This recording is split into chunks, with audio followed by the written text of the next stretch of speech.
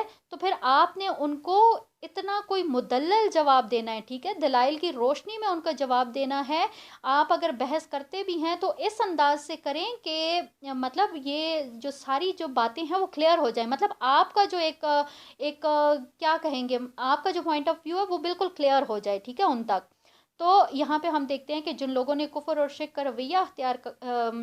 کیے رکھا، وہ ان کی کیا، اب یہ اہل کتاب کے بارے میں بات ہو رہی ہے نا، تو ہمیں اس کے بیہائنڈ میں دیکھنا ہے کہ ان کا مقصد کیا ہے اس طرح سے لڑائی جھگڑا کرنا یا مسلمانوں کو الجھا کے رکھنا. تو الحمدللہ یہ چیز آج بھی ہم دیکھتے ہیں. ہم نے یہ بہت زیادہ مطلب یہ ہمارے آتی ہے نا، ہمارے مشاہدے میں آتی ہے کہ آج بھی اگر آپ دیکھیں گے تو یہود و نصارہ ان کی ابھی بھی یہی کوشش ہے کہ یہ جو مسلمان ہیں ان کو الجھا کے رکھا جائے. ٹھیک ہے. تو یہ ڈے ون سے ان کی یہی کوشش ہے کہ مسلمانوں کو جو ہے وہ الجھا کے رکھا جائے. تو اس وقت کو ظاہر ہے یہ اس وقت کی بات ہو رہی ہے، تو وہاں پہ بھی اس وقت بھی یہی ساری سچویشن تھی، لیکن کیا انسٹرکشن دی کہ آپ نے ان کے ساتھ جھگڑا نہیں کرنا. ٹھیک ہے. پھر اس کے بعد جو ہے وہ اس کا جواب کیسے دینا ہے کہ ہم بھی ایمان رکھتے ہیں اس پر جو تم لوگوں پہ بھی نازل ہوا. اب ان لوگوں پہ کیا نازل ہوا تھا؟ ظاہر ہے تورات اور انجیل. تو یہاں پہ کیا کہا گیا کہ ہم ان کے اوپر جو تم لوگوں پہ نازل ہوا ہم لوگ اس کے اوپر بھی ایمان رکھتے ہیں. ٹھیک ہے. یہ مسلمانوں کی طرف سے جواب ہے. اب آگے اس کے اوپر ایمان رکھنے کی وجہ کیا ہے کہ ہمارا اور تمہارا معبود ایک ہی ہے. یعنی کہ تم بھلے جو ہے وہ کسی اور کی جو ہے وہ پرستش کر لو یا کسی اور کو اللہ تعالیٰ کے برابر لا کے کھڑا کر دو، لیکن جو ایکچوئل معبود ہے وہ تو تمہارا بھی وہی ہے اور ہمارا بھی وہی ہے. ٹھیک ہے. تو یہاں پہ جو ہے وہ کلیئرلی اس چیز کو جو بتایا گیا، اگر اسی بات کو ہم آگے دیکھیں تو ہمیں جو ہے وہ یہاں سے کیا ملتا ہے کہ یہ جس طرح سے ان کو یہ سمجھانا ہے کہ تمہارا بھی معبود وہی ہے اور ہمارا بھی معبود وہی ہے. ٹھیک ہے. تو اس میں کیا ہوتا ہے کہ یہ جو آپس میں کشمکش چل رہی ہے نا، تو یہ میں بھی پاسبل کہ یہ ختم ہو جائے. ٹھیک ہے. اور اسی کے اس میں بدلے میں کیا ہوگا کہ میں بھی پاسبل کہ اہل کتاب جو ہیں وہ اس طرح سے جو ایک دعوت ہے وہ اس کو ایکسیپٹ کر لیں. ٹھیک ہے. ہو سکتا ہے کہ وہ شرک کے مقابلے میں توحید کے ماننے والے ہو جائیں. تو یہ ایک جو ہے نا ایک نرمی کا جو ہے وہ بتایا گیا کہ ان کے ساتھ نرمی اختیار کریں. اگر اسی چیز کو اگر ہم دیکھیں تو سورہ آل عمران کی آیت نمبر 64 میں بھی جو ہے وہ بتایا گیا کہ اہل کتاب سے، ٹھیک ہے، آپ فرما دیں اہل کتاب سے کہ ایسی بات کی طرف آؤ جو ہمارے اور تمہارے درمیان میں برابر ہے. ٹھیک ہے. نہ ہم اللہ تعالیٰ کے سوا کسی کی عبادت کریں گے اور نہ ہی تم کسی کے اللہ تعالیٰ کے ساتھ کسی کو شریک ٹھہراؤ. تو سیم اگر یہاں پہ دیکھیں تو آل عمران میں بھی جو ہے وہ مسلمانوں کو اسی طرح کی انسٹرکشن دی گئی تھی. ٹھیک ہے. کہ اہل کتاب جو ہیں وہ ان کے ساتھ جو ہے وہ ایک مطلب اس طرح کا رویہ اختیار کیا جائے کہ وہ بات کو سمجھ لیں، بجائے اس کے کہ لڑائی جھگڑے کے اوپر اتر آئیں. آگے دیکھیں آیت نمبر 47 ہے. ٹھیک ہے. اب اس میں کیا کہا جا رہا ہے کہ اے نبی صلی اللہ علیہ وسلم، ہم نے اسی طرح آپ کی طرف کتاب نازل کی ہے اور جن لوگوں کو ہم نے اس سے پہلے کتاب دی تھی اس لیے کہ وہ اس پر ایمان لاتے ہیں، اور ان لوگوں میں سے بھی بہت سارے لوگ اس پر ایمان لا رہے ہیں اور ہماری آیات کا انکار صرف کافر ہی کرتے ہیں. اب یہاں پہ دیکھیں تو کیا کہا گیا ہے کہ یہ جو کتاب نازل کی گئی ہے، ٹھیک ہے، اس سے پہلے یہ جن لوگوں کو کتاب دی گئی تھی، ٹھیک ہے، اب ظاہر ہے اوپر اہل کتاب کا ذکر کیا گیا تو یہاں پہ بھی اسی چیز کو جو ہے وہ کنٹینیو کیا جا رہا ہے. ٹھیک ہے. کہ یہ جو یہود و نصارہ ہیں ان میں سے بہت سارے جو تھے، مطلب یہاں پہ ایک چیز آپ نے بہت اچھے سے سمجھنی ہے. ٹھیک ہے. کہ ایک ہوتا ہے علماء حق اور ایک ہوتا ہے علماء سو. جس طرح سے میں نے پہلی آیت میں یہ بات کی تھی نا کہ بہت سارے ہمارے علماء بھی جو ہیں وہ اس طرح کی باتیں کر رہے ہوتے ہیں کہ مطلب بالکل کلیئرلی نظر آ رہا ہوتا ہے کہ یہ جو علماء ہیں یہ علماء حق تو کسی طور پہ بھی نہیں ہو سکتے نا. تو سیم اسی طرح کا جو ایک چکر تھا وہ یہ بنی اسرائیل میں بھی تھا, ٹھیک ہے, یہود میں بھی تھا, کہ وہاں پہ بھی کچھ علماء حق تھے اور کچھ علماء سو تھے. اب جو علماء حق تھے ان لوگوں کے سامنے جب یہ کتاب آئی تو انہوں نے حق کو پہچان لیا, ٹھیک ہے. بہت سارے لوگ ایسے تھے نا کہ جو لوگ ایمان بھی لے آئے تھے, ٹھیک ہے. اور اسی طرح سے آیت کے اندر بھی یہ وہی بات کو جو ہے وہ بتایا جا رہا ہے کہ مشرکین مکہ سے بھی بہت سارے لوگ ایسے تھے کہ جو کہ ایمان لے آئے تھے, ٹھیک ہے. لیکن پھر اس کے بعد آخر میں کیا کہا گیا کہ جو انکار کرنے والے ہیں وہ وہی ہیں, ٹھیک ہے, جو کہ کفر پر ڈٹے ہوئے ہیں, ٹھیک ہے. تو یہاں پہ یہ چیز بہت اچھے سے سمجھ لینی چاہیے کہ جن لوگوں کو حق سے جو لوگ آشنا ہوتے ہیں نا, تو جب حق ان کے سامنے آتا ہے تو وہ فوراً سے اس کو ایکسیپٹ کر لیتے ہیں. لیکن جو انکار کرنے والے ہوتے ہیں نا, جو کہتے ہیں نا حجتوں میں پڑ جاتے ہیں, تو وہ پھر چاہے کس بھی طرح سے ان کو منایا جائے یا ان کو وہ کیا جائے نا, سیٹسفائی کیا جائے, تو وہ نہیں ہوتے ہیں, ٹھیک ہے. یہاں پہ آگے دیکھیں آیت نمبر 48 میں کیا کہا جا رہا ہے کہ اے نبی صلی اللہ علیہ وسلم, آپ تو اس سے پہلے کوئی کتاب نہیں پڑھتے تھے اور نہ ہی آپ دائنے ہاتھ سے اسے لکھتے ہیں. اگر ایسا ہوتا تو اب تو یہ جھٹلانے والے ضرور رش کرتے. اب یہاں پہ اگر آپ دیکھیں گے تو اس میں کیا کہا جا رہا ہے کہ یہ جس طرح سے مشرکین مکہ کی بات ہو رہی ہے نا, تو سب سے پہلے قرآن مجید کا انکار کرنے والے یہ اہل مکہ تھے, ٹھیک ہے. اب ان کا کیا الزام تھا کہ محمد صلی اللہ علیہ وسلم یہ جو آیات ہیں یہ اپنی طرف سے بنا کے لے آتے ہیں اور اللہ تعالیٰ کے ذمہ لگا دیتے ہیں, ٹھیک ہے. ہم نے الحمدللہ اس سے پہلے بھی بہت ساری صورتوں میں یہ والی بات پڑھی ہے, ٹھیک ہے, کہ انہوں نے جب ان کے سامنے قرآن پیش کیا جاتا تھا تو وہ اس کو ایکسیپٹ ہی نہیں کرتے تھے. وہ کہتے تھے یہ خود سے جو ہے وہ کوئی بنا کے لے آتا ہے معاذ اللہ. مطلب یہاں تک بھی انہوں نے کہا کہ رات کو خواب دیکھتا ہے, صبح آ کے اس کو آ کے ہمارے ساتھ بیان کر دیتا ہے. تو یہ اس قسم کے کچھ ان کے جوابات ہوتے تھے نا. تو یہ جو آیت ہے اب اس میں ان کے جتنے بھی کوسچن تھے یا ان کے جتنے بھی وہ ایک باتیں تھیں نا, ان کا ایک دلیل کے ساتھ جو ہے وہ جواب دیا گیا. اب کیا جواب دیا اللہ تعالیٰ نے کہ کیا نبی کریم صلی اللہ علیہ وسلم اس سے پہلے کوئی پڑھے لکھے تھے, کیا وہ لکھتے تھے. مطلب بہت ایک لاجک دی ہے نا, کہ جس طرح سے تم یہ کہہ رہے ہو کہ یہ بھائی خود سے کچھ گھڑ کے ہمارے پاس لے آتا ہے اور ہمیں وہ بتا دیتا ہے اور اللہ تعالیٰ کے ساتھ اس کو اٹیچ کر لیتا ہے کہ نہیں جی یہ اللہ تعالیٰ کی طرف سے ہے. تو جواب دو کہ کیا وہ پڑھے لکھے تھے, کیا وہ لکھنا جانتے تھے, وہ پڑھنا جانتے تھے. تو یہ بات ہم لوگ بہت اچھے سے جانتے ہیں کہ مطلب بہت کم لوگ تھے اہل عرب میں سے جو کہ لکھنا پڑھنا جانتے تھے. اور نبی کریم صلی اللہ علیہ وسلم کا بھی جو شمار تھا وہ امیین میں ہوتا تھا, ٹھیک ہے, وہ نہیں لکھنا پڑھنا جانتے تھے. لیکن جب اللہ تعالیٰ نے ان کو نبوت سے روشناس کیا اور یہ سارا, تو یہ ان کی جو ایک تعلیم کا جو سارا سلسلہ تھا نا وہ ڈائریکٹ اللہ تعالیٰ کی طرف سے تھا. تو یہاں پہ اللہ تعالیٰ نے بڑے ایک کہتے ہیں نا مدلل طریقے سے, بڑے ایک لاجک کے ساتھ ان کا جواب دیا ہے کہ تم لوگ اس کو یہ سارا جو ہے وہ نبی کریم صلی اللہ علیہ وسلم کے اوپر ایک الزام لگاتے ہو کہ یہ خود سے گھڑ کے لے آتا ہے. تو بتاؤ اس سے پہلے بھی کوئی چیز انہوں نے گھڑی ہے, کوئی کلام لکھا ہے, کوئی لکھنا پڑھنا جانتے تھے کہ تم اب کہہ رہے ہو کہ یہ اپنے سے لکھ کے لیے آئے ہیں. آگے ہے آیت نمبر 49.